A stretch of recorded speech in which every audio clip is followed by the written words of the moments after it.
Lawyers of Reddit, what is a detail that your client failed to bring up to you that completely lost you the case? A friend of mine is a lawyer and he said that a client once turned up to court in the actual same outfit he was wearing in the burglary. When the CCTV footage come up in evidence, the client looked down to himself and was like, "Who shit at it?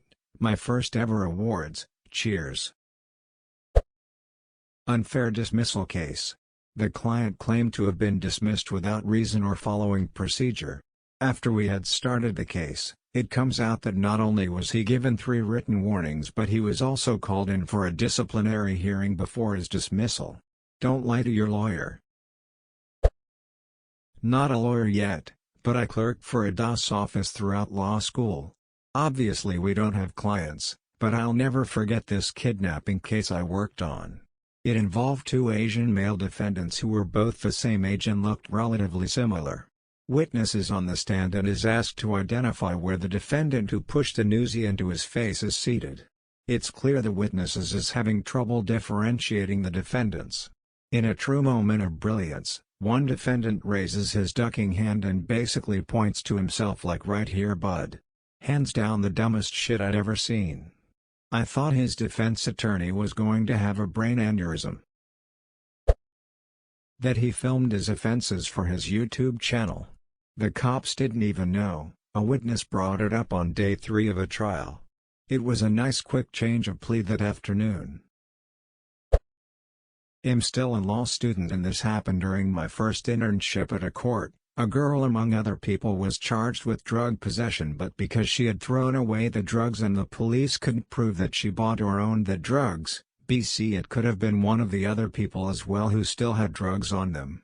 The judge ruled in dubio pro reo. He then asked if she wants to add something and this girl asked if she can get her drugs back. The defense attorney looked like he was about to get a heart attack. Edit. For those wondering, I know what in dubio pro reo means, but I wasn't sure if they use the term in other countries and tried to explain it if not. This happened in Germany. It was a typical appointment interview with the immigration committee in order to grant my client a residence permit. He was marrying a woman in my country with my country's nationality and this is a legitimate reason to be granted a residence permit. So it was a typical procedure. At least that's what I thought. The committee is bored to death and we all want to be over with it, so they ask him all typical and boring questions, like how did they meet, where they live, etc. They ask these things to identify white false marriages. At some point they ask him if he was married before and he says yes, back in my home country and I am still married actually, never got a divorce. WTF, I was stunned. Double marriage is forbidden in my country. And he never bothered to mention this detail to me, neither to the other lawyer when we asked him. He later told me he said the truth because he was afraid to lie in front of a committee. An honest and stupid man. I got all my money though, yet we had to find another way to gain a residence permit. I did some personal injury stuff before I went into teaching. This wasn't my client, but rather the person trying to sue them for 7 figures. I imagine his lawyers wouldn't have been too pleased with the fact he failed to mention the 2 reality TV shows had been on since the accident. He was trying to claim 7 figures for a brain injury that supposedly ruined his life, yet half the country had watched him be perfectly fine on TV, and a quick Google brought all that up to us. Trial was supposed to last 3 days, we were done by that afternoon. I am actually a lawyer, but I was only watching this trial, not participating. So the case was, that woman A had hit woman B in the head with a heavy beer pint at a bar, and woman B got pretty serious injuries. The defense claimed that woman A had not hit anyone with the pint, but instead had just thrown the pint into a random direction, and it happened to hit B in the head, thus it was an accident and not a battery. Well, the prosecution had a CCTV tape from the bar, and it was shown at the trial. And the tape clearly showed in HD as A walked behind B, and smashed the pint to her head so hard that the pint shattered on impact. I looked at the defense lawyer and his jaw literally almost hit the table. The prosecutor also noticed this and asked something along, "Thrown, eh?" And the defense lawyer said that due to technical difficulties he couldn't get the CCTV tape open on his computer when he was reviewing the evidence. Woman A was found guilty. So yeah, I was completely dumbfounded. Client in family law matter lied to me about using meth. Then used meth with the child in the room, and the ex got footage of it on the nanny cam and then made excuses about why they couldn't do a drug test, then blamed me when they lost custody. Despite the fact that they didn't show up to appointments or return my calls, so I couldn't prepare any court material. I dumped the client after that and left family law.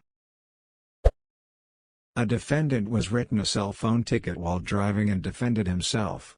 Your Honor, I was not using a smartphone while driving. I was actually using a flip phone. Guilty. I'm a public defender in an area with lots of meth use. Meth makes most people talk. A lot. So I can't tell you how many clients forget to mention that they got to the jail still high and called their mom, girlfriend, buddy on the recorded jail phone and not only confessed to the crime, but also brainstormed whatever alibi or version of events I'm relying on to defend them. Edit: I'm seeing this question a lot, so I'll add some info here. This is not legal advice. Just explaining things a bit more. Calls to a lawyer are privileged, and generally go through dedicated lines that aren't recorded, depending on the facility. Calls to family, friends, etc. through the normal phones are not privileged, are generally recorded, and can be used in court. There are usually printed signs near the phones and a recorded warning before each call that this is the case. Employment law matter. He claimed to have been unfairly dismissed over bogus performance management. The real reason, he organized via Craigslist to have someone collect a box of his cum from a children's playground. There were explicit messages from him asking what they did with it, and whether they rubbed it all over themselves. The employer provided us the messages. Edit: he was doing this on company time. Case as a paralegal. Negligence case. Client argued that a lack of streetlights and a cyclist he couldn't see was responsible for him hitting a wire pole.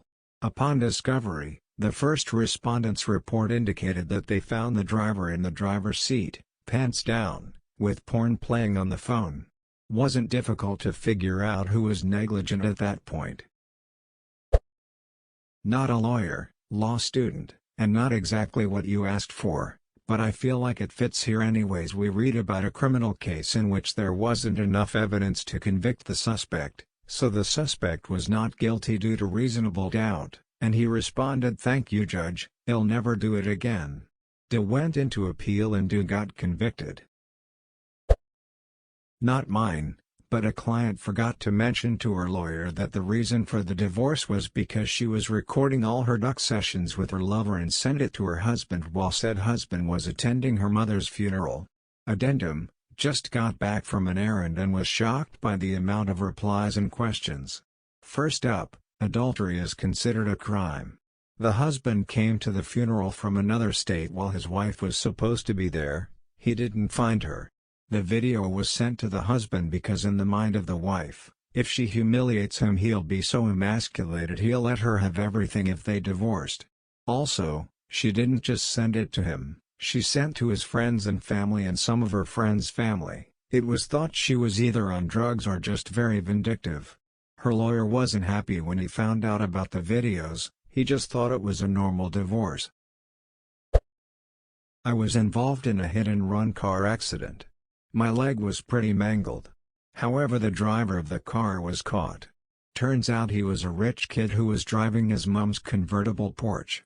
Denied all knowledge of hitting me, etc. At the trial, the prosecutor asked him how long he had been driving, to which he answered, "Do you mean how long have I been driving, legally or illegally?" The judge then went nuts asking why and when he had been driving illegally. His defense team sat down in their chairs and shook their heads. Needless to say, he lost the case. Interestingly, he died a year later by drowning. He had hired speedboat and holiday, flipped it over and drowned. Turns out he was drunk at the time. Karma can be a cunt. Not my client, but the son of the opposing party, and presumably the party himself, Lied about being blind to make himself seem more sympathetic as a witness. We didn't know either until he took the witness box. Their counsel asked him to take the oath, and he picked the card up and read it. That was the cherry on top of a series of ridiculous events. The judge dismissed the whole thing in our client's favor shortly after. I was a trainee at the time, but my boss, who was in her late 60s then, said it was the most ridiculous case she'd ever handled.